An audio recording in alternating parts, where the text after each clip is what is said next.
Okay, we are back. Thank you for staying with us. I was very stimulated by the first panel and looking forward to I'm glad we have a chance to go into more detail and think a little bit about this future that Carol started talking about. That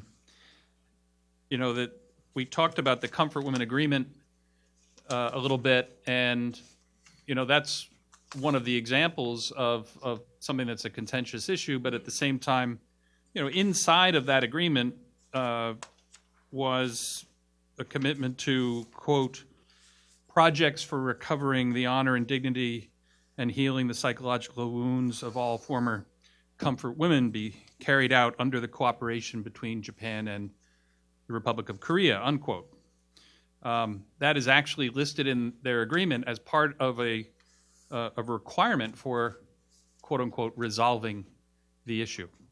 Now, it's a little vague in the agreement about whether that's specific to the funds that were provided and that it's only those funds related to those projects, but it's actually sufficiently vague that, in my opinion, you could use that agreement itself and the implementation of that agreement to essentially support ongoing efforts between the two governments, the two countries, if you wanted to spill it off into non-governmental initiatives and the like.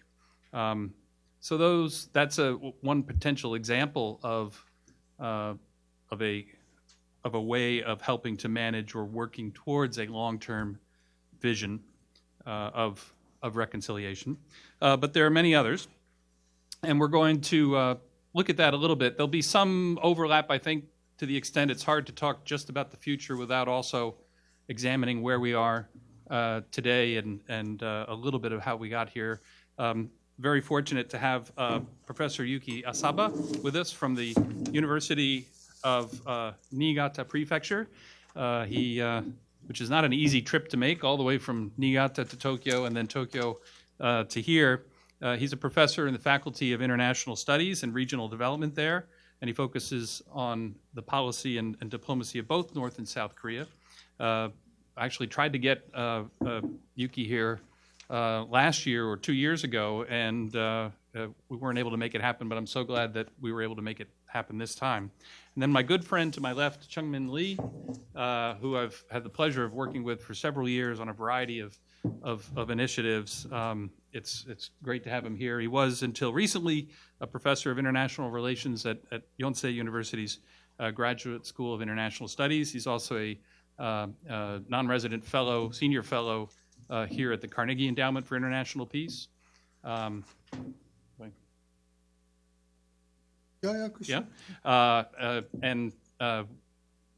soon to be a resident fellow here at Carnegie. So we're looking forward to that opportunity as well. Carol, of course, I had a chance to introduce before, but for those of us who may be just clicking on the second session later when we put this up on our website, she is the George Sansom Professor of History at Columbia University, where she specializes in modern Japan from the late 19th century to the present. And we have added Jim Zumwalt with us on the far right.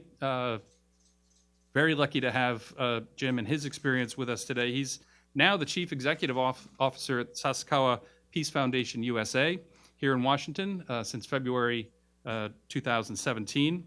He previously served as U.S. Ambassador to the Republic of Senegal and Republic of Guinea-Bissau, which culminated a long career in the State Department, heavily focused on East Asia, in addition to other places of the world, other parts of the world. But he was the DCM in Tokyo. He was the Deputy Assistant Secretary of State for East Asia.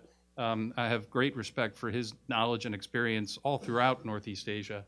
And we're lucky to have him as we think about, kind of from a practitioner's perspective, practical ways of thinking about how to manage this issue going forward. So we're going to have similar format. Professor Asaba and Professor Lee will get us started, and then we'll have some discussions, and I'll try to leave a little bit more time for audience participation, and then we'll go to the reception. So Asaba Sensei, let me give the floor to you.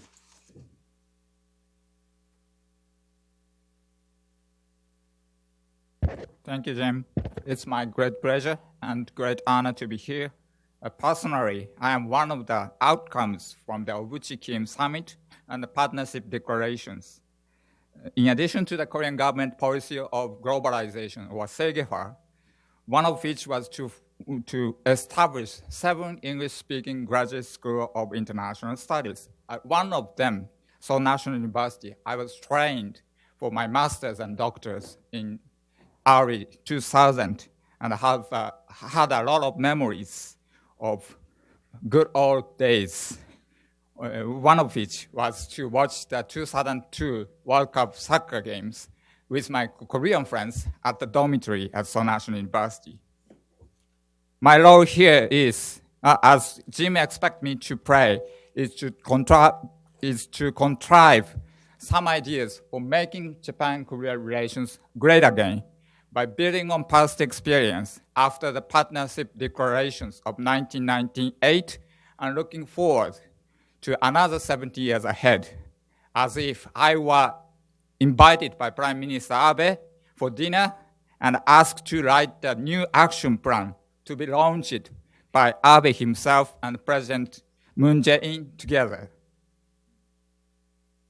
I said again, because there once was a great period of time in the bilateral relations between the two countries.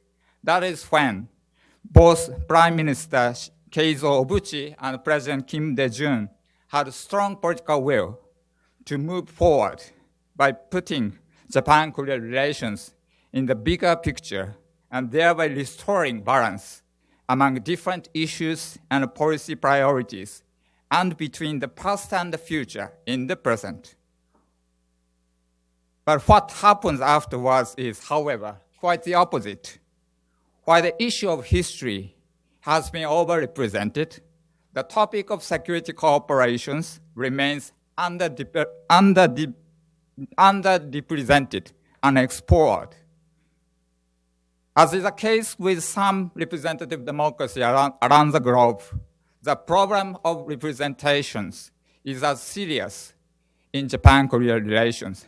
This is not for the lack of diplomatic efforts to resolve the history issues in one way or another with such documents as Kono's in 1993 and Murayama's in 1995 and the Prime Minister's letter of apologies to the comfort women and Koizumi's 2005, DPJ Naoto Kan in 2010, and Abe's in 2015, to name a few.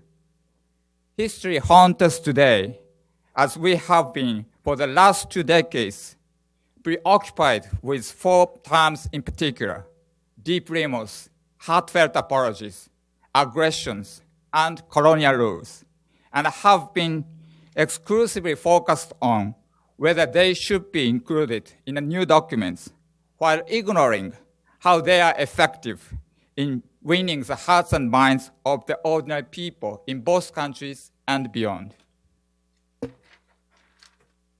The issue of comfort women should have been resolved finally and irreversibly by the diplomatic accord in 2015 between the Japanese and Korean governments.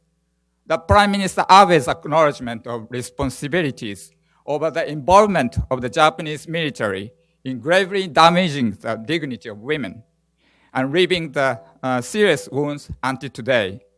The use of the expressions deep remorse and heartfelt apologies and the Japanese government atonement money allocated to the victims through the Reconciliation and Healing Foundation established by the Korean government.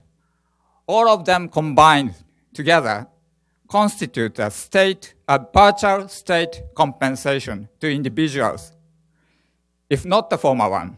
The same way, 2 wazawari were once counted as ippon in judo. However, you cannot win the hearts of the Korean people anymore with a series of half measures, such as the photos of 2 foreign ministers meeting the press, watched by the survivors on TV, and the welcoming remarks by the State Department and the National Security Council in Obama administrations. Just 1 week ago, ROK President Moon Jae-in once again declares a comfort women issue unresolved and asked for genuine remorse and apology again. In his speech commemorating the 99th anniversary of the March 1st independence movement of 1919, which took place under the Japanese colonial rule. For the Japanese people as well, the issue does not seem to be concluded as long as the statues of comfort women remain in front of foreign missions in Seoul and Busan against the Vienna Convention of Diplomatic Relations, increasing in number elsewhere in the world, and another symbol of the forced labor erected.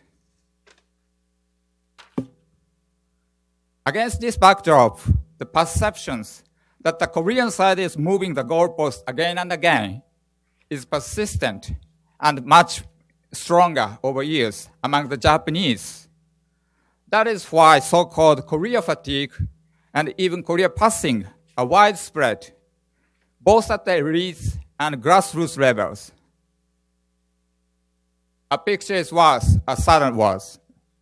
A good example of the power of an image can be seen in Mr. Obama's embrace of the atomic bomb survivors during the first ever visit to Hiroshima by a sitting American president in May 2016, which was nationally televised live and insistently disseminated around the globe on Twitter and Facebook. In his speech, President Obama did not express explicit apologies, not to mention a talk of compensations. However, the overwhelming majority, more than 19% of the Japanese people, welcomed the embrace as a vivid symbol of post-war reconciliations.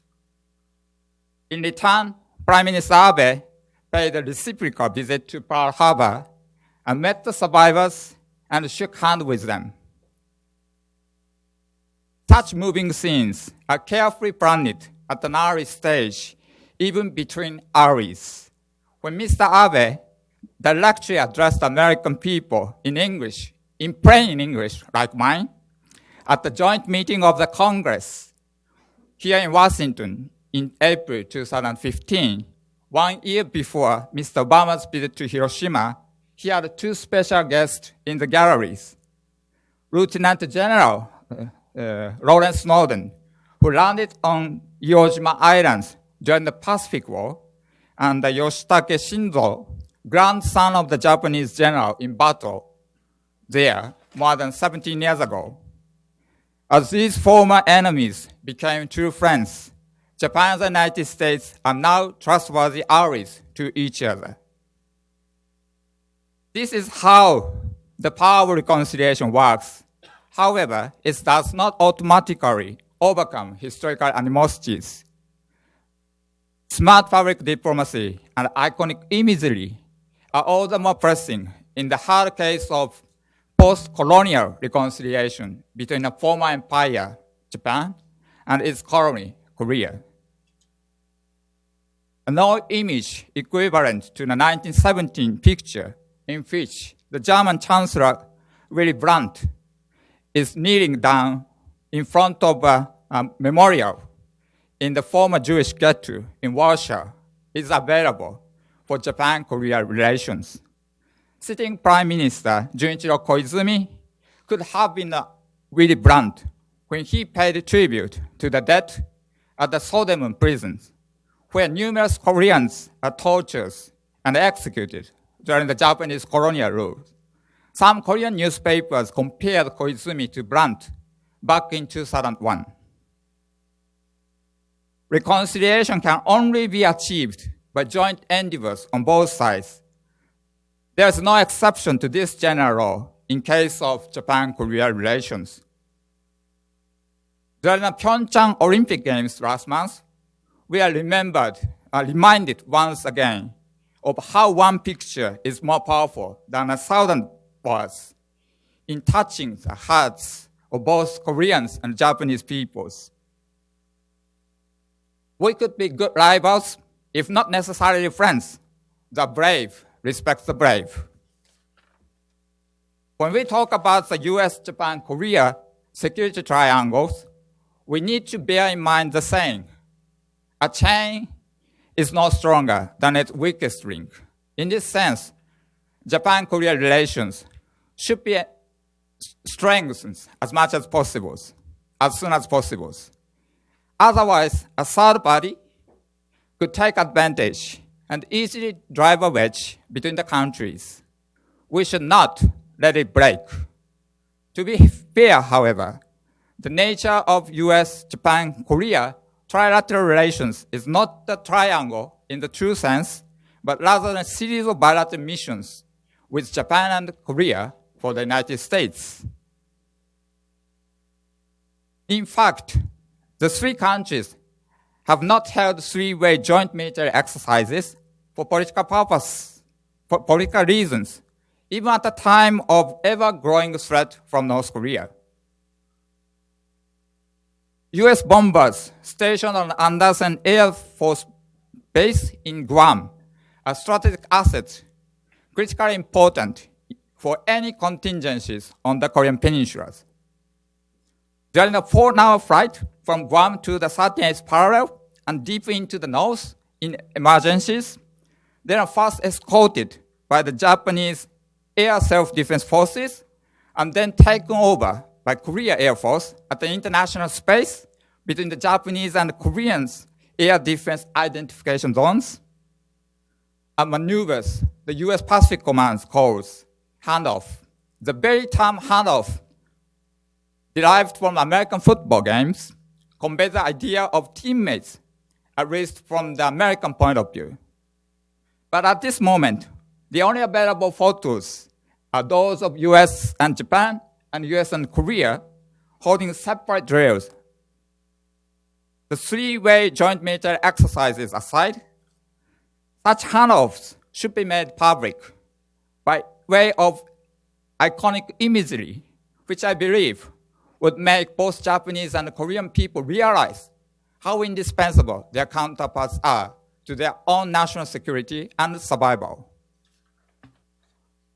What is at stake is how to transform the crazy alliance between Japan and Korea into a virtual alliance, if not a formal one, in countering the threat from North Korea.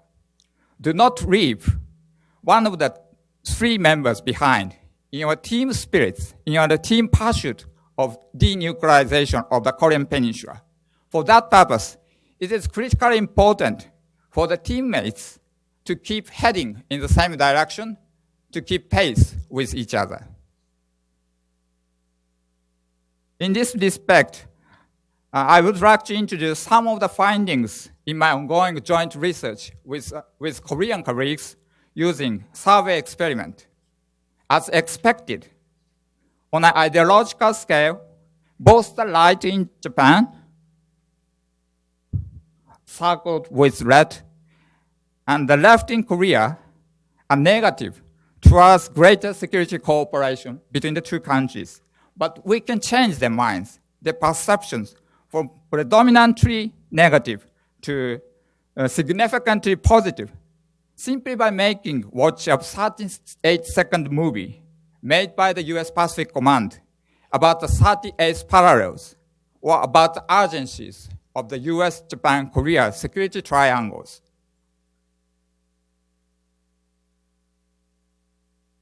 Please watch the movie together, just 38 seconds.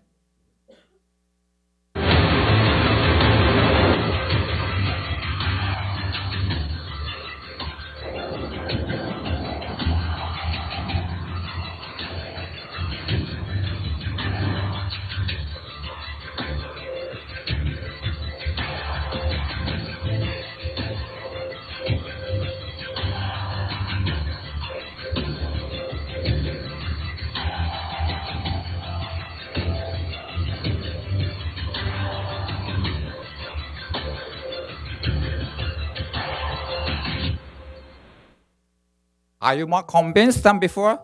Japan and Korea should enhance security cooperation as a team. One thing is certain, a movie can make a difference, as the picture does. In conclusion, I have 3 lessons to draw here. Lesson 1. When we talk about public diplomacy, we tend to focus on the State Department, the Ministry of Foreign Affairs, the White House, Blue House, and the Prime Minister's office. We now have to bring in the military in winning the hearts and minds of the people in the era of the populist surge. Lesson 2. It is imperative for policymakers to target the right segment of the population at the right time through the right channel based on hard evidence available in academia. Evidence-based policymaking is urgently needed for handling the Japan-Korea relations. What seems to be a stumbling block to achieving a desired policy goal can turn out to be a stepping stone in the end. Lesson 3.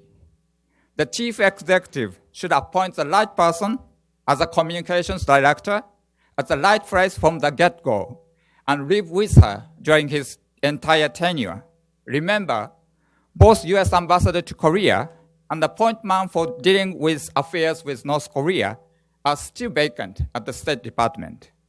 Coincidentally, I have been in charge of public relations back in my home university since last April, handling everything from the newly appointed president commencement speech to Facebook postings.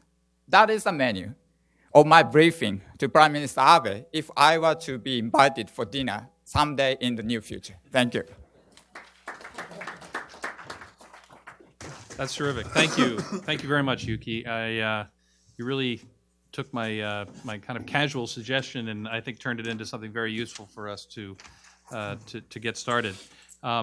I'd like to turn now to Chungmin Lee to give us his thoughts. There really is no one else whose scholarship or kind of insight into not only Korea, Northeast Asia, but also Asia in general.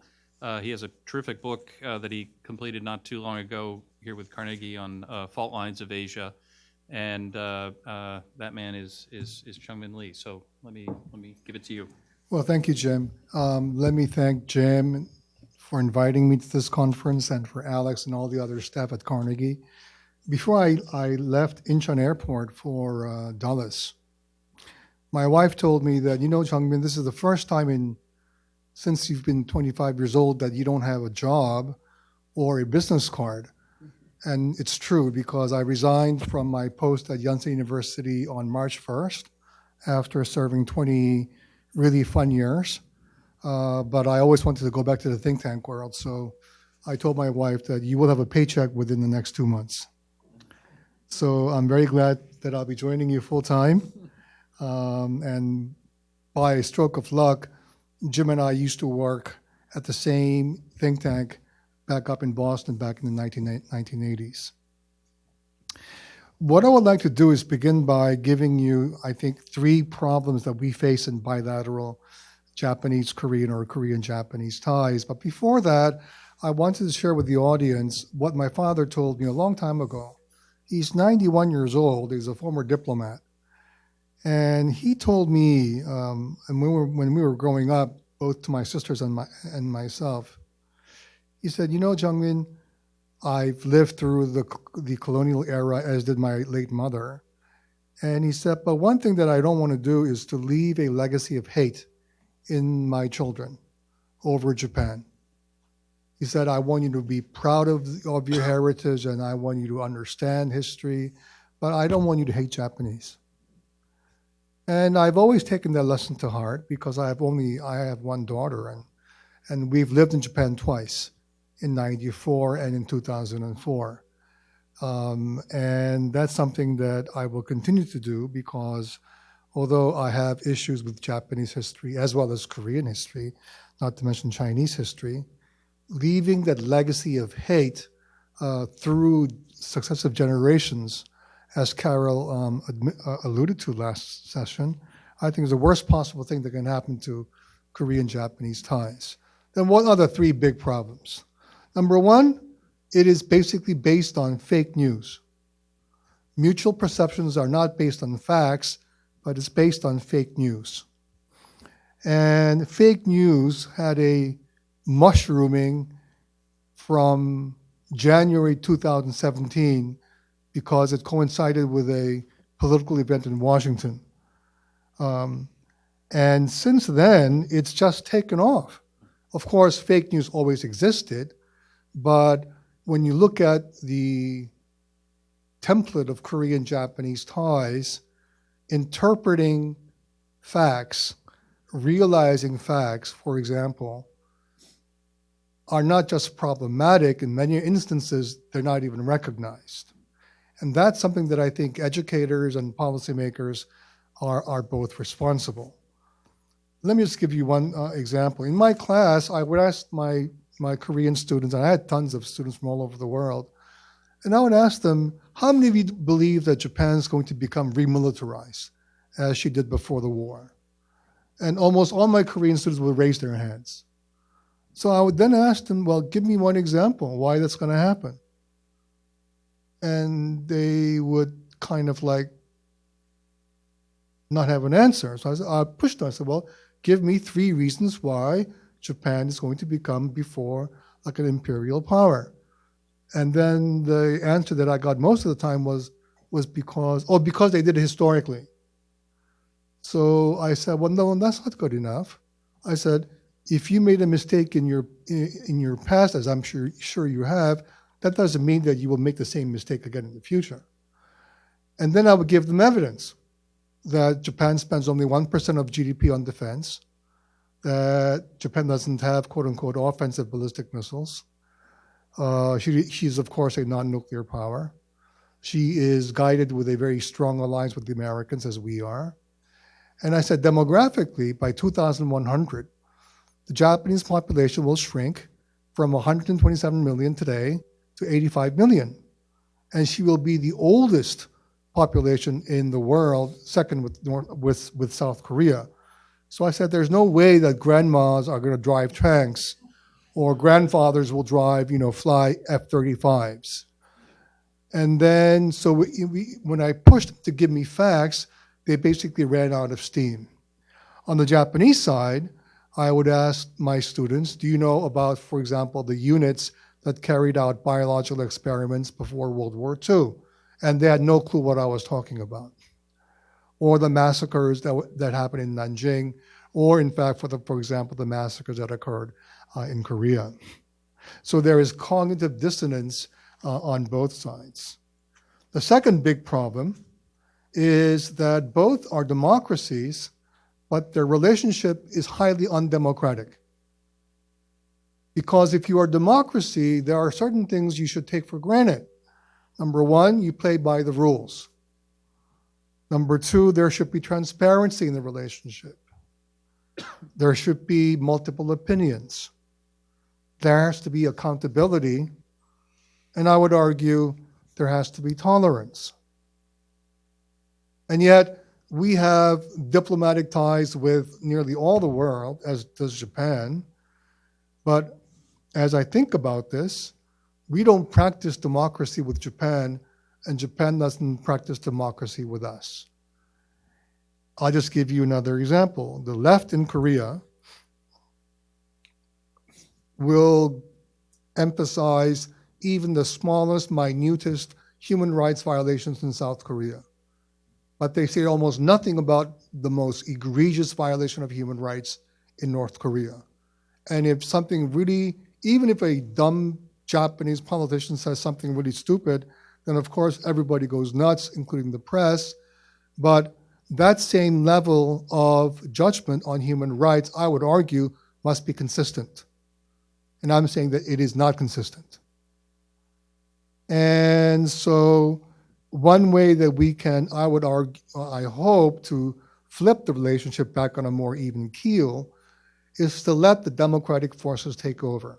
In other words, emphasize the value of universal values, of human rights, of accountability, of rule by law. These are all values that makes Japan and Korea very, very strong. And it's the one thing that differentiates us from China. The third problem that I see that really hunkers Korean-Japanese ties in a negative way is that the leadership they're trapped by their own political basis and their own very, I would say, themselves anyways, one-sided political narrative. And Carol did a wonderful job on breaking down some of these issues in the last session. And I believe that the best way that you can make this some lateral movement is when political leadership, i.e. Prime Minister Abe and President Moon in this case, must be able to go over their respective domestic bases. Without that, nothing's going to happen. Doesn't matter how many track tours we have or how many millions of students, visitors go, and how many K-pop videos you see in Tokyo. It is not going to happen. Political leadership is crucial. And that's what made the Kim-Obuchi summit so interesting and long-lasting 20 years ago. Do I believe that Mr. Moon and Mr. Abe will do that? I have my doubts. But, I hope that both sides realize that given the very, very, very serious threat of the North Korean nuclear problem, the opportunity cost of not cooperating bilaterally will become much greater in the years ahead. When Jim first gave us the guidelines for this, he asked us to look in the next 20 years. In the next 20 years, Jim, I'll be 78. That's the only projection I have. And so I really don't know what's going to happen to bilateral Korean-Japanese ties in that moment. But I do know a couple of things as a geopolitical analyst. Number one, Northeast Asia's landscape is going to change because of two critical reasons. The rise of China as a great military power and some type of change within North Korea. I'm not saying that it's going to be volatile or violent, but I do not foresee the two Koreas unifying through sustained dialogue, and presto, we have a unified Korea. It's going to be a very difficult path down that roadway. But what really concerns me as a strategic analyst is the rise of China. Why do I say that? Because China today, and the next 20 years certainly, will have the ability to project power across Asia into the so-called second island chains, which will denigrate Japanese and Korean security. This is something that I believe is, you don't have to be a realist to agree with me. And the amount of money and efforts that the PLA is putting in to their military efforts will be totally unmatchable by the Japanese or Koreans. This is something that I see very clearly. And so if that's a trajectory that both Tokyo and Seoul face, it behooves both sides to expand and deepen security ties, including with their respective allies, the US. The other thing that I see happening over the longer term is while the US still remains as the dominant hegemon in the region, its leadership is waning. And if you look at, for example, what the current administration just said about tariffs on steel and aluminum, I'm not an economist. I cannot think of a more negative effect on relations with Japan and Korea, two of America's most important allies in the Asia Pacific. And if you do this on them, what type of message does it send to the public? And at a time when you need the closest of coordination at the trilateral level as we go into potentially very momentous talks between the South and the North. And so I think my European friends are extremely befuddled because they always ask me, they said, is it just us Europeans or do you Asians have the same problem? And I said, what is that? And they said, can you please explain to me what the Trump administration's policy is? I said, towards whom? Well, towards the Europeans and Asians. And that's a quandary that I think both of us face. So as we move ahead, what can we do?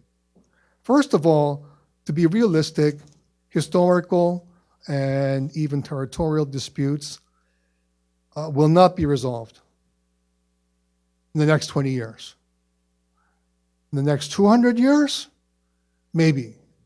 But this is not going to go away.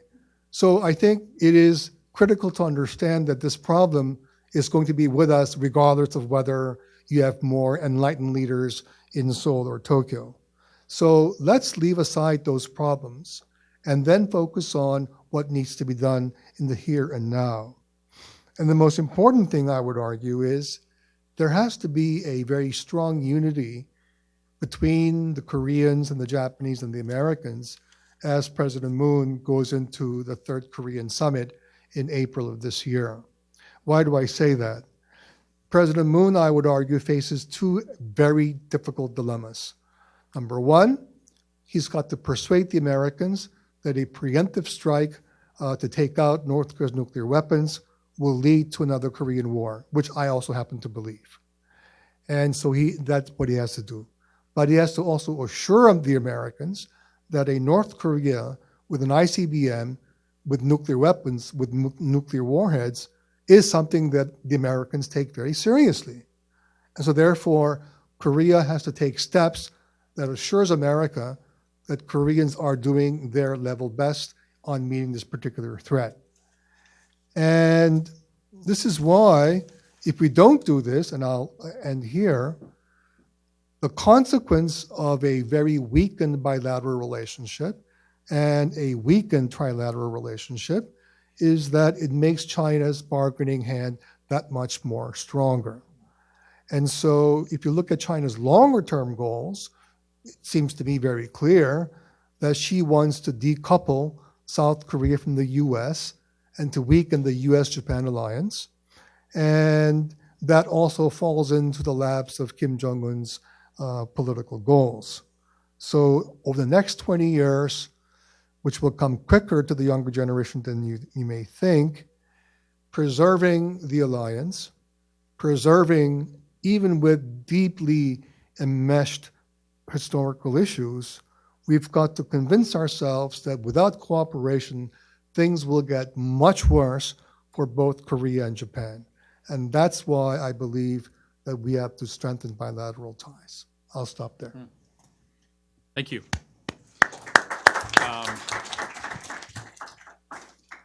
There were even a lot more other notes that you've been taking that you didn't get a chance to touch on, and you probably turned that into a very useful article. Thank you for those observations. I'll refrain from commenting on that, although maybe 20 years from now you might be driving a tank. Would that be? No, it'll be a self-driving tank. Oh, okay, that's true.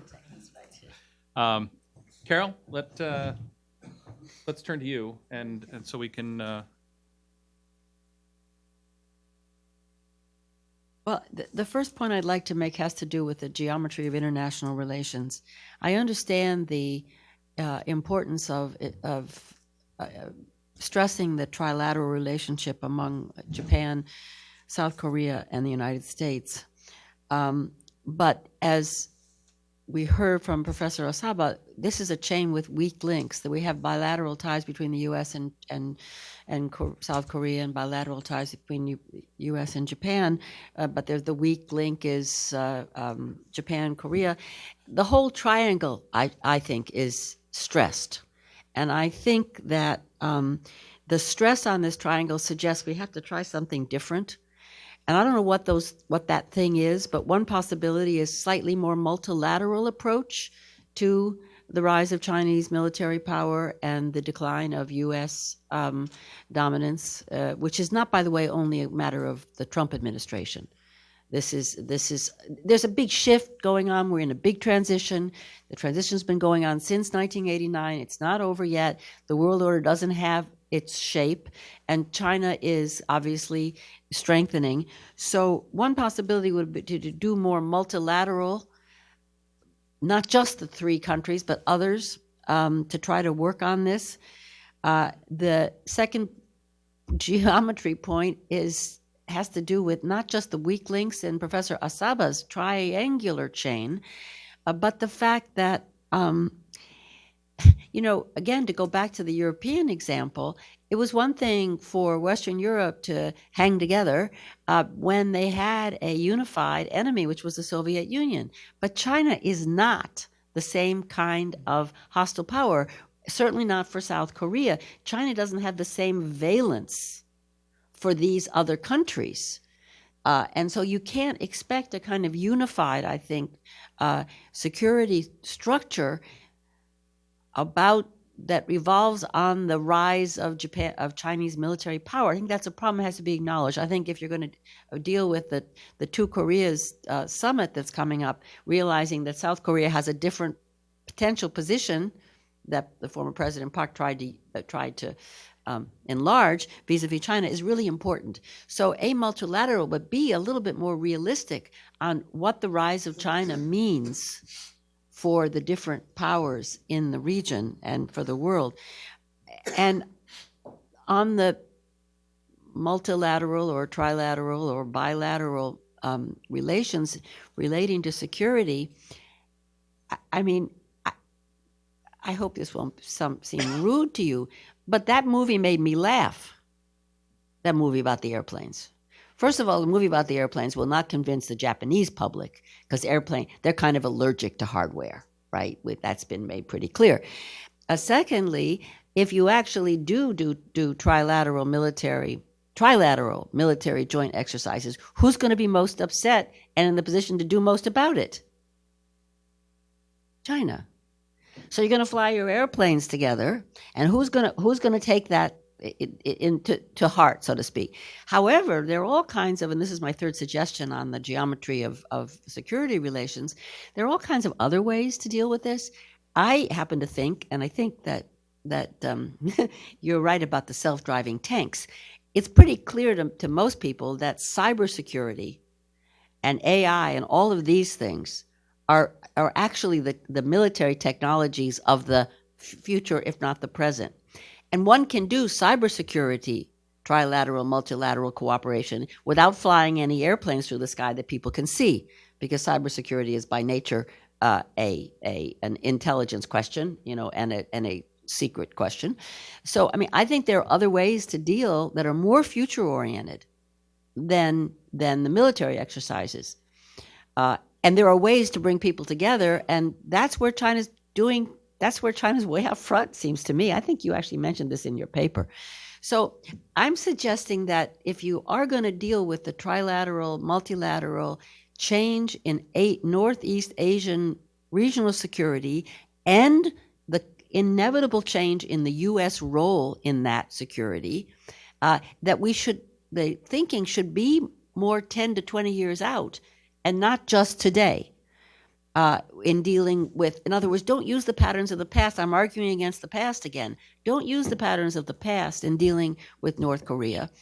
You have to deal with what's on the table. But in terms of this geometry of international relations on the security side, I think some real forward-looking thinking is maybe the best and maybe even the only way to go. Thank you. Thank you. Jim, let's hear from you before we jump into the group discussion. Thanks. Okay. No, first of all, thank you very much for the invitation. I'm going to approach things from a slightly different point of view because I'm not an academic. I was 36 years in the government, but I wanted to talk about some of the things we've talked about from the perspective of how do you actually get these things done if you're one of the governments. And I think on history questions, it's especially for Americans, I think it's really important to acknowledge the limitations of efforts to resolve differences. And I think sometimes Americans underestimate the depth of the challenge with Japan and Korea working together. And the analogy I would give in doing briefings is after 150 years, we still have not decided the causes of the Civil War and what the objectives were. So to expect Japan and Korea to resolve all these issues because it's in our interest that they do so is not is a little bit insensitive. So we have to be careful as Americans in trying to work on that. And then just the other point about history, I think, is I think it's very important for scholars to get together and talk about different interpretations of history, but I never saw a goal in that is that everyone's going to agree on precisely what history is. History is a matter of interpreting past events, and there are always going to be differences. American scholars disagree with themselves on history. So it's fine to have these discussions, but to expect a aha moment and everyone agrees on what happened, I think is unrealistic. So we just have to be realistic about that. And then the last point I make on history is that there is a gap between what scholars think and what the public thinks on history.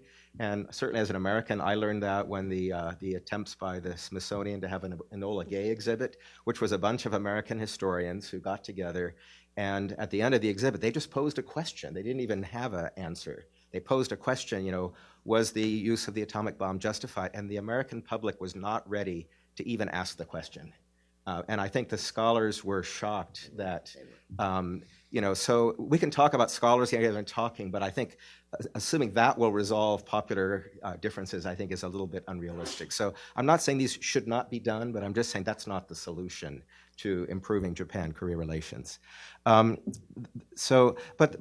I'm not totally pessimistic because I think there are opportunities where both sides can move forward even if they haven't reached a complete understanding of what happened in the past. And I know Professor Shin mentioned President Obama's visit to Hiroshima, which I think was a really important moment in US-Japan reconciliation. But let me explain a little bit, because I was in the US Embassy and in the State Department in the lead up to this. And this didn't just happen. It wasn't like suddenly one day the president said, I'm going to Hiroshima, we're going to resolve this issue. It was probably an 8 or 9 year long process of things on, and it took both sides. It wasn't an American initiative, it took both sides. And so the first time this happened, when we had, I was in the embassy, and the big challenge for us is in early August when there's the commemoration of the dropping of the atomic bomb, and that's tended to be an anti-American day. The Japanese media feast on this, they talk about things, and we were always absent. We didn't go there because we were afraid. And so the media would have the Cuban ambassador's thoughts and the Venezuelan ambassador's thoughts. And that was the media, and we just would hunker down, not do any public programming, and then a few days later we'd gear back up. And we started arguing within the embassy, this is not the right approach. We have a friendship, we get along with each other, we should be out there more and at least showing the empathy, because there were a lot of civilians who were killed. We can agree that was a horrible thing. So why don't we focus on what we agree on instead of being afraid about what we disagree on? We couldn't resolve that. We had this long discussion. The embassy, actually, internally, there was not agreement. We had a political officer send in a dissent channel message with his recommendation. And that's where I respect people like Professor Shin, because I think it helps us in the government if there are people outside providing advice. And so it wasn't that we were alone. There were actually people out there saying this is important. And that was part of the argument we made, is that we're missing an opportunity. But to be honest, I wish I could say there was some bold leadership and we did this, but it was really chance. Japan was the G7 host, and part of that process is there's a G7 Speaker of Parliament meeting, and we thought, great, Nancy Pelosi, who was Speaker of the House at that time, will come to Tokyo and have a nice meeting with her Japanese counterparts. And then the Japanese sort of said, we're doing this in Hiroshima.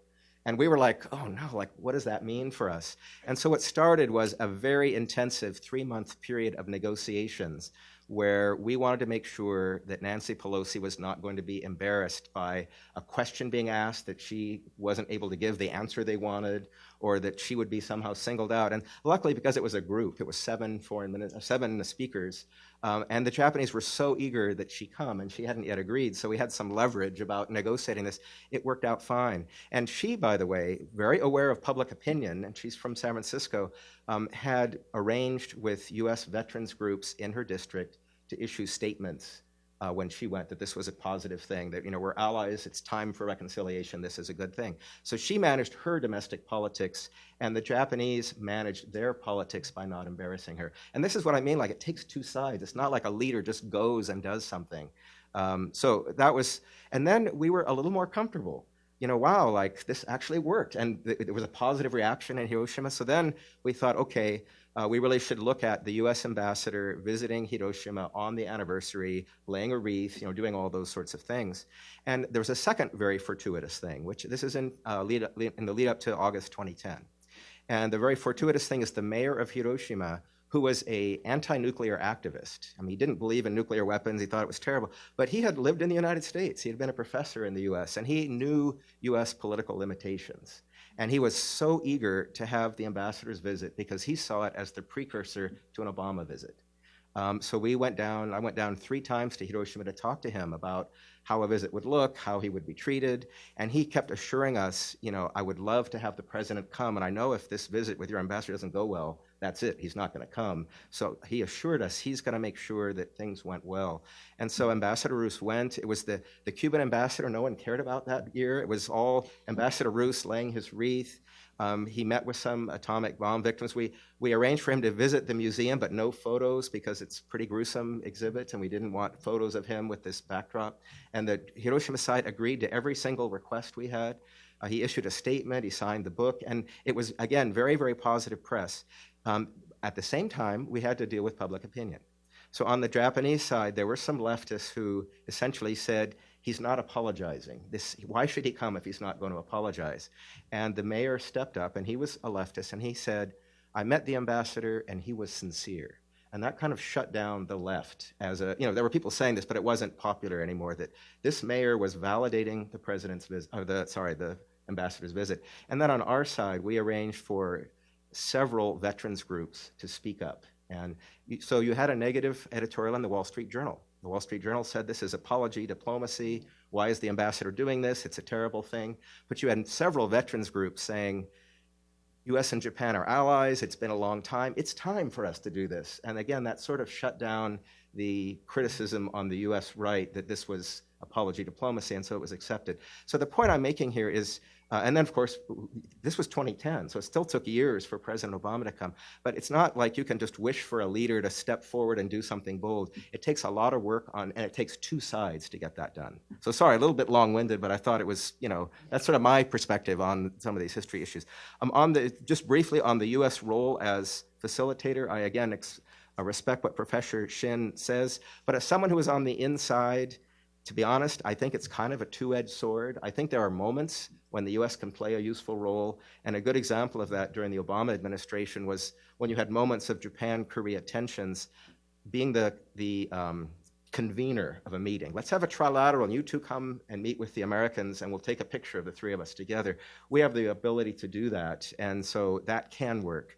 But I must say on the inside, I saw people who were so eager to get involved in history issues, and I just saw it as like a horrible thing, because essentially what it means is you got to push one side or the other, and we have 2 friends. We don't want to choose between 2 friends. So I was, to be honest, spending a certain amount of time pulling back some of the eager officials who really wanted to wade in on this, and often it was people who didn't know the background and a lot of the detail and some of the landmines that could be said. So anyway, I agree the U.S. can play a role, but I think we have to be realistic that we're not going to solve, the Americans are not going to solve, much as we think we can solve any problem, the American government's not going to solve this problem. So yes, we can be helpful, but I think there's limits. But lastly, I want to be sort of positive. I want to come up with some future-oriented things. And so a couple of thoughts on what we can do. I agree with many previous speakers that the U.S., Japan, Korea national security interests have been sort of underrepresented. There's so much focus on history, and yet we have a North Korean threat, and we're not talking in a trilateral way as much as we should about that. And the reason that's so important now is, and this is part of the failed, Americans haven't caught up with reality.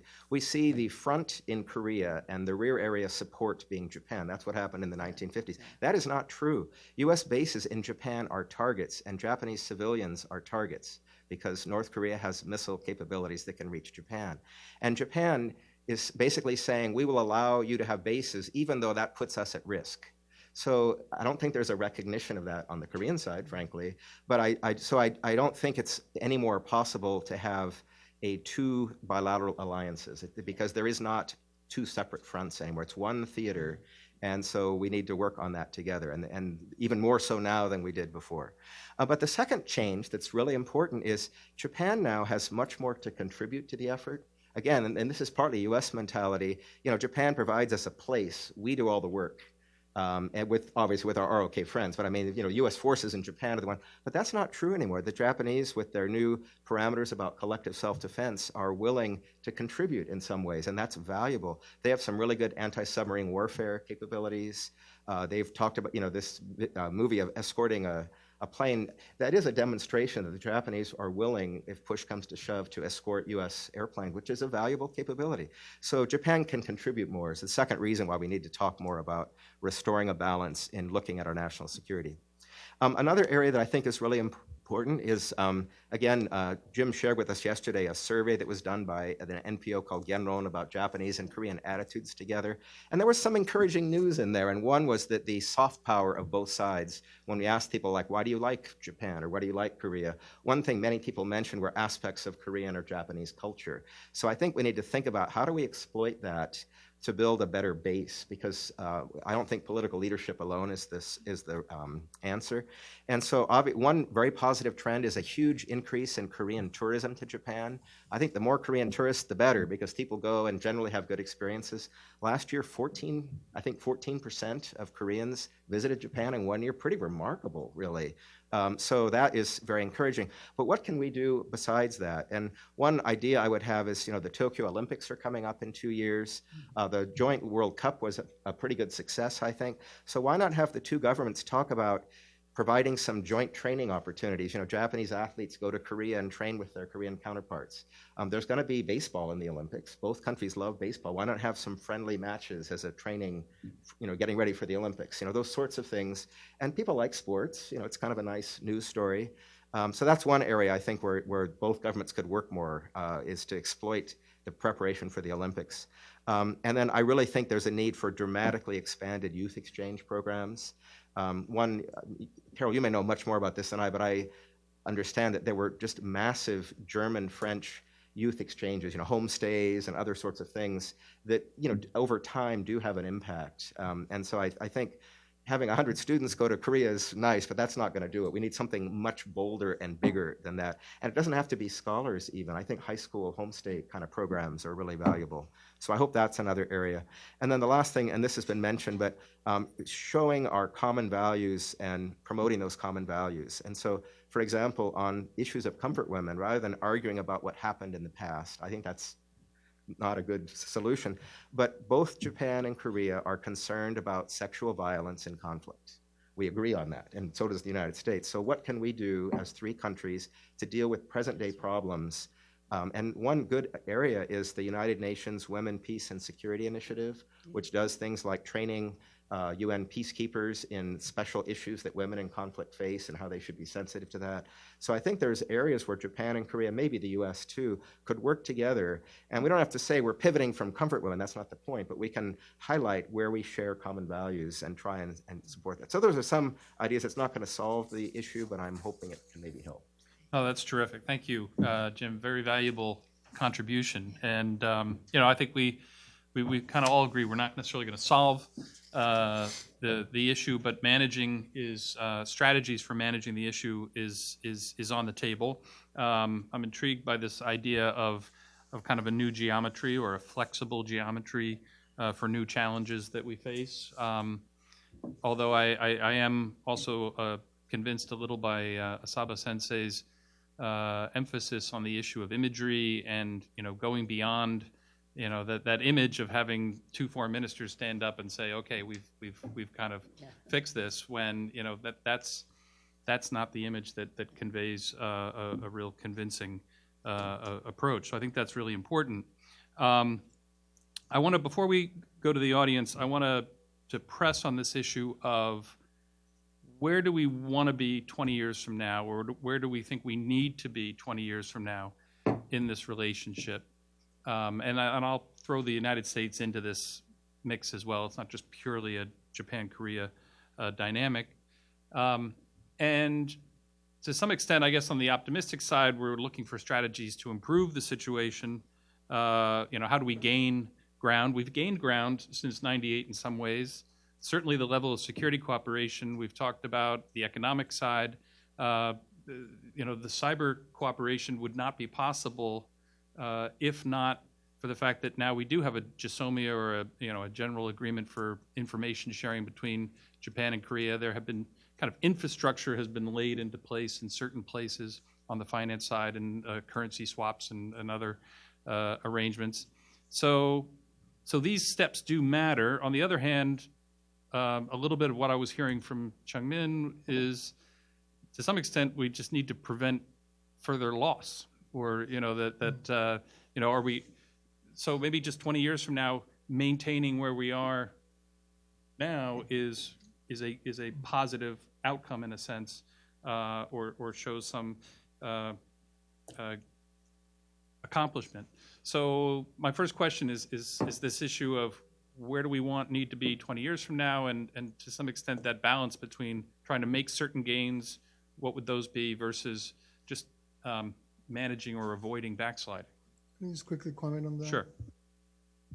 I think my personal view on that question, Jim, is that it'll be driven primarily by two factors.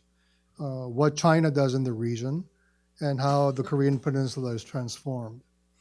And so we don't know what's going to happen exactly in the next 20 years, but I would argue that regardless of whatever happens in the more immediate term between South and North Korea, the longer term sustainability of the North Korean system is, I don't think, all that viable.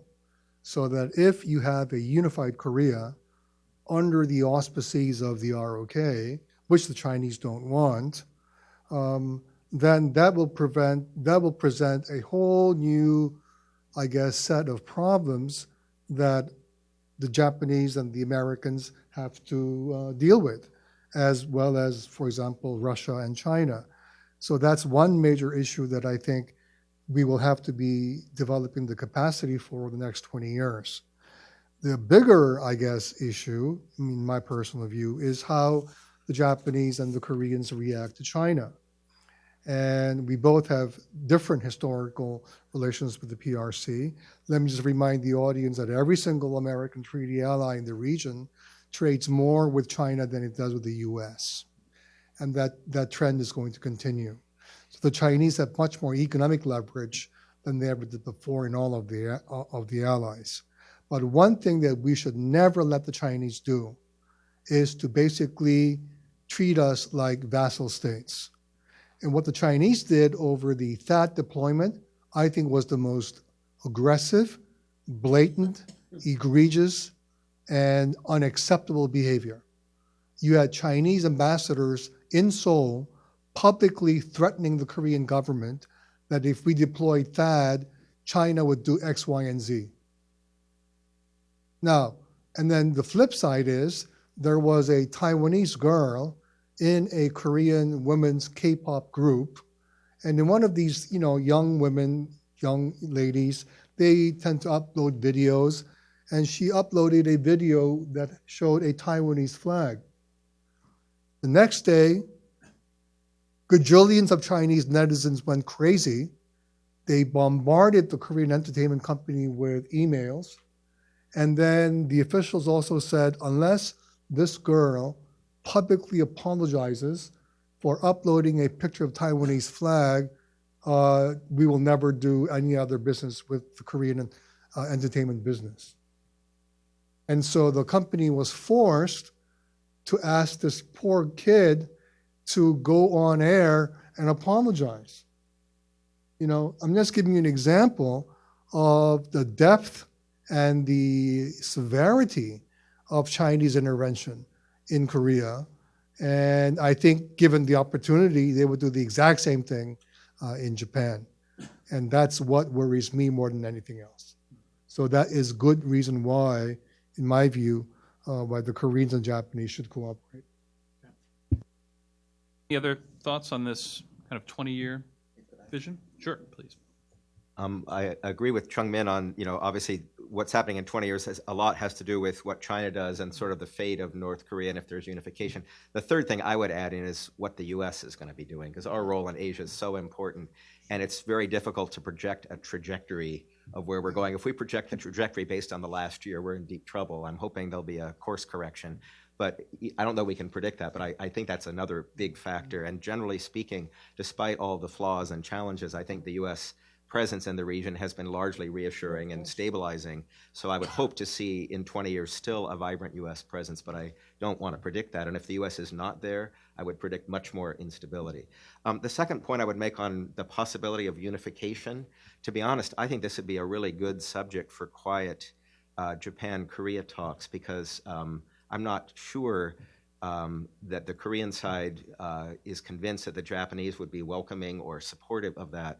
And if there were reunification, there's going to be massive need for financial assistance, which I think will overwhelm South Korean capacity. So we'll need all these multilateral development institutions to help out. And I think Japan can play a very important role there. And I think it'd be a useful discussion, quietly, obviously. You don't want to look like you're subverting a sovereign state, but I think it'd be useful. And I think that's a role Japan could play in assuring South Korea that, yes, we support unification under democratic rule, and we're willing to help out and help achieve the dream that Koreans have of reunification. So that's one area. I mean, again, it's not for public, but I think it'd be a useful discussion for Japan and Korea to have. Well, and it's interesting, your earlier point on the U.S. role. Victor Cha took his dissertation and wrote a book about the U.S., Japan, Korea triangle. And one of his observations or conclusions from looking at that history is that Japan-Korea relations, at least historically, tended to be stronger or be better when there was more concern or fear of kind of losing the United States out of the region. It's similar to the ironic twist of sometimes we think interdependence among nations facilitates helping to get over some of these types of disagreements and issues. Others would argue that interdependence allows for more argument because there's this sense of, well, we're not going to leave each other, so I can say things that might be insensitive, etc. So I don't have an answer or a strong view one way or the other, but it's an interesting dynamic in this regard. Any other thoughts on this issue of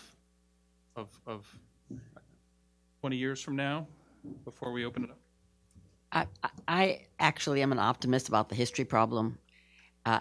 We have, in many ways, finally solved the Civil War problem. It turns out to be bad history, but it's good memory. I actually think we can get past this one. I think we should do it very soon. That's what I'm talking about, because I think these other things are much more important. But I don't think this, because it's been, as I said, it's been generated. It can be de-accelerated too. It's amazing how it can happen. So I just wanted to put that in and say we don't have to live with this, because if you say we're going to live with this history problem unattended, then you're going to have a public opinion problem in both countries. And here I would echo actually it was said this morning too by Professor Shin, but Professor Asaba said it, the symbolics goes a long way, symbolism goes a long way in this history business. And the Willy Brandt thing, everybody talks about the Willy Brandt thing. I once, before things got really bad, that is to say, before 2014, I once suggested that Prime Minister Abe, who had just taken office, that he go place a yellow rose on the Comfort Women statue in front of the embassy in Seoul, and that would solve it forever. I knew he wouldn't do it, but I was just trying to point out that you can, without having to alienate your base, you can do certain things like that. So I would say that some of the symbolism, and in the symbolism of the Hiroshima Obama, the Obama and Hiroshima worked great in Japan. Nobody in the United States paid any attention to Prime Minister Abe in Hawaii. So the question of how symbolism works also needs both sides to do their homework that Jim pointed out so well. But it can be done. Well, and that's that evidence-based issue that Asaba Sensei was talking about. What I'm talking about U.S.-Japan Security Cooperation is not proposing that we have to conduct a three-way military exercise right now, but just to recognize the facts as they are. For example, what the U.S. Pacific Command calls handoff of the U.S. bombers between the Japanese Air Self-Defense Forces and the Korea Air Defense Forces do exist. And Japan is indispensable to the defense of the Republic of Korea in any contingencies. Yeah. Can I just Sure. seconds? You know, one thing, my friends back home are troubled at times because I am considered to be a conservative thinker on strategic issues, but I'm a really big fan of universal values. and on social issues, I consider myself very progressive. And I think it is very critical for Japan and Korea in 20 years' time to show other Asian states that we can both be free and wealthy and globalized. And that is something that I think we just don't overemphasize in our public diplomacy or in our foreign policy in general. To show other authoritarian states in the region or other wannabe or had been democracies or democracies who are going back, such as Thailand, that it is possible to have your intrinsically nationalistic views and heritages, but also become a citizen of democratic states. And that's the future of Asia that I would like to see, which the Koreans and the Japanese can both lead. Good point. Thank you. Let me open it up, give a little bit more time to the audience than we gave before. So I have 1, 2, 3 right off the bat. We'll start here, and then we'll go there, and then over to Sam. Mike Macetic, PBS Online NewsHour. Picking up on Mr. Zumwalt's first point about the potential Japanese vulnerability if things go wrong. It seems like Prime Minister Abe has been as or more skeptical than any American official about the efforts of Mr. Moon in moving things with the North. And by the same token, it seems like Moon not only has to deal with Kim Dae-jung and President Trump, he also needs to deal with Prime Minister Abe. I mean, that's also another three-way thing. Maybe I've got this thing wrong, but it seems like the Japanese are not fully on board with what he's trying to do. Okay, we have a contemporary question there. There was another hand behind. Hi, my name is Rachel Oswald. I'm a reporter with Congressional Quarterly. My question is principally for Chung Min, but anybody else that wants to answer this. I'm looking into the potential of South Korea pursuing a more nuclear weapons-oriented national security strategy in the decades ahead. And I'm curious how you think Japan plays into that, whether you see Japan influencing South Korea in any way, but also whether Japan would look at South Korea going nuclear as a good reason for Japan to go nuclear as well. Okay, and then Prashant. Thanks, Jim. Prashant Paramaswaran with the Diplomat magazine. My question is for Chung Min, but also anybody else who wants to comment. I just wanted to second your great point about democracy and values. And I actually think it's a really interesting point because both Japan and South Korea have actually been pursuing very activist policies toward Southeast Asia on their own terms. And a big part of that agenda is economic. There's some security component for Japan, but the values component is an important one.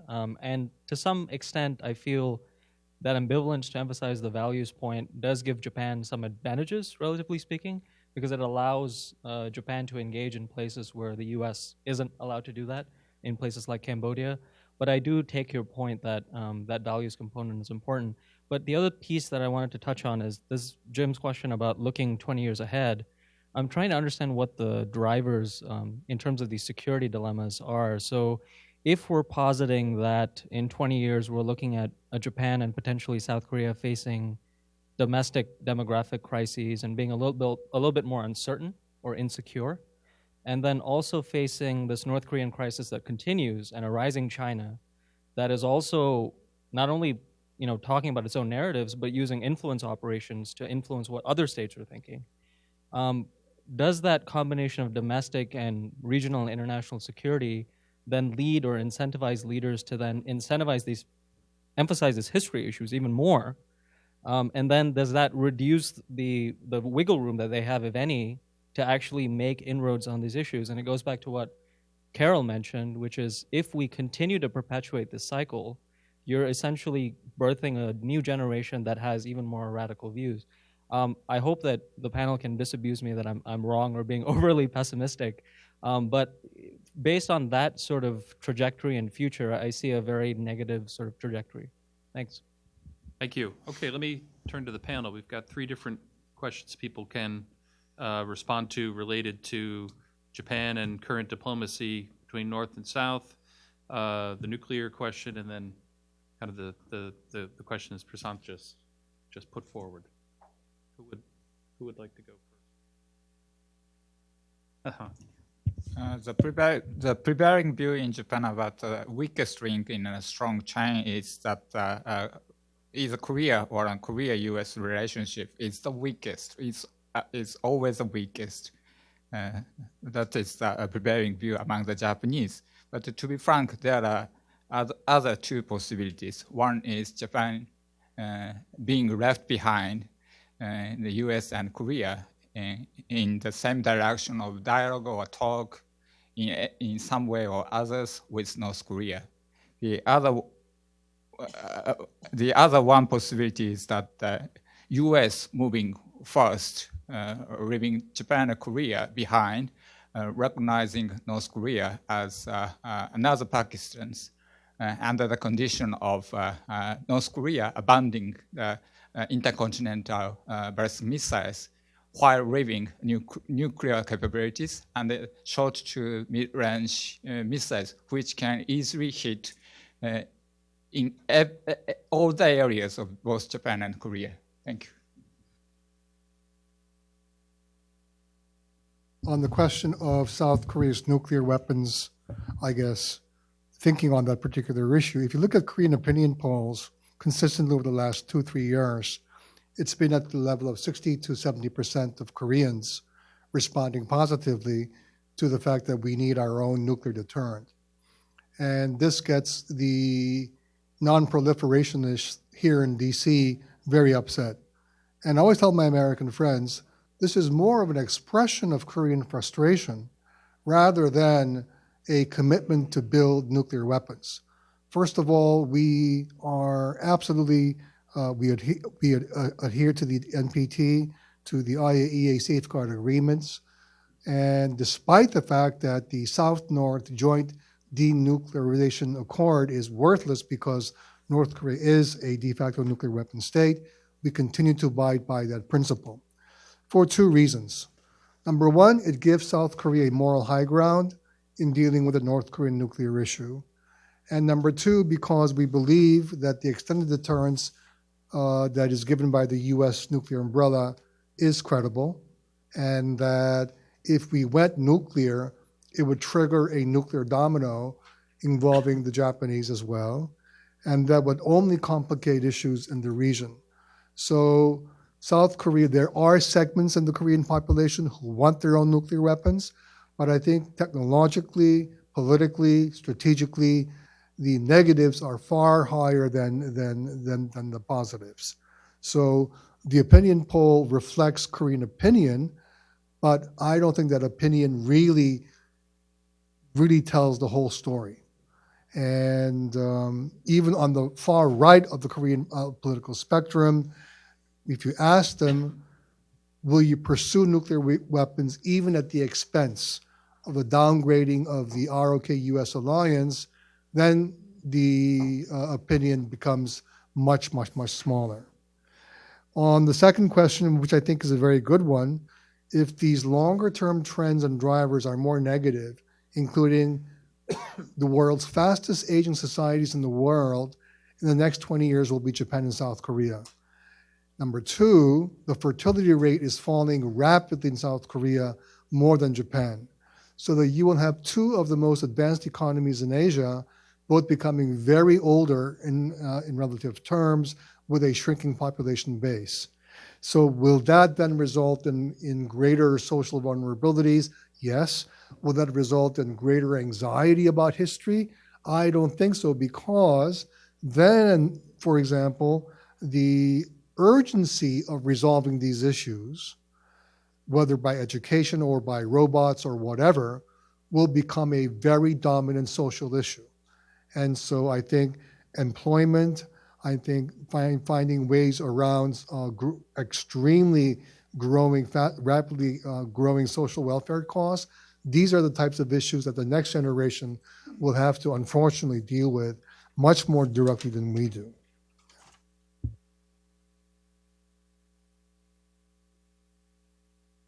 Let me answer the first more current affairs type question, but I agree that, first of all, I'm very skeptical that this North Korean offer will amount to a lot at the end of the day, but I do think we need to pursue and test out what is exactly happening. But if things go very well and there are serious talks between North Korea and others, it's very clear that all of the relevant parties need to have a place at the table, and that's both Japan and, for that matter, China, because I don't see a solution long-term without China participating as well. So the one constant thing, though, is no matter what happens, if these talks go well or don't, emerging from this with strong U.S., Japan, and U.S., South Korea alliances are very, very important. To be honest, I've noticed a lot of American journalists using the wedge analogy, and I really think that's a poor analogy, because the wedge implies that all of the action is from North Korea. We're a passive piece of wood sitting there with a metal wedge being pounded on, and maybe we aren't strong enough and the North Koreans will break us. It's up to us to maintain the alliances. It's not up to the North Korea. And I think we have a pretty good track record, actually, I mean both U.S., Japan, and U.S., Korea, of overcoming differences related to North Korea in the past. So I think that wedge is a terrible analogy, and I would say it's up to us, the United States and Korea and Japan, to maintain strong alliances as we pursue our goal of denuclearization. It's not really up to North Korea. They can make it difficult. They can do things that might create some challenges, but we can overcome those if we want to. So I would throw out that wedge analogy, and really I'm much more optimistic about the strength of our relationships. Thanks. That's a good point. Please, Carol. I agree with you about the wedge analogy, but I do think that your question, where you said you think that President Moon has to worry about Prime Minister Abe too, that was, I thought, what you said. And I think that's right. And the problem here, I don't know what the analogy is for what you want to call Washington policy. Let's not call it the swamp, because that's been used. But the fact is that few of our allies in Europe or Asia can figure out what President Trump is going to do. And one of the problems between Moon and Abe is what Trump is going to do, actually, just without telling anybody or telling somebody one thing and doing another. And this is really scary on the North Korean issue. So I think that the Moon-Abe tension is real, and I think the problem is the quicksand, maybe that's the quicksand that is Washington policy, is really what's more worrisome in trying to keep a trilateral conversation going in advance of the North Korea talks. We have a chance to. We're kind of at our time, and we have the reception coming up, so I'm going to let the questions drift down there and into those conversations, and I'll just wrap up with one quick little observation, because this Prashant's mention of vulnerabilities, I think, fits well. It's a nice segue in back to this, to return to the issue of rising stakes. And I thought of the rising stakes in the context of North Korea, primarily, a little bit in terms of China, a little bit in terms of U.S. Future, but it's also demographic and some of the technological or societal challenges that we all face. And I think if I was to think 20 years from now, what would I like to see in this relationship is for both Japan and Korea to see each other as a friend, or as someone that they share interests, share a chance to kind of help each other, or help as a source of strength among their own strength and the U.S. role as well. And one thing I've kind of taken away from today is this idea then that managing the historical issue, the territorial issues, et cetera, is critical to facilitating that kind of friendship or looking at each other as a source of strength, and avoiding the knee-jerk reaction of letting the political instincts take over, and that even if the process of managing that may not always be successful, I think the effort at trying to manage that is certainly appreciated, or can't be. We can't just give up on that front, even as we look to these other strategies or approaches long term. So that's one final thought I'll offer. But I really have benefited from all of our panelists' insights and presentations today, and I'm really appreciative that you all came here to join today, and I invite you to continue the conversation downstairs. Before we do that, please join me in thanking this panel today.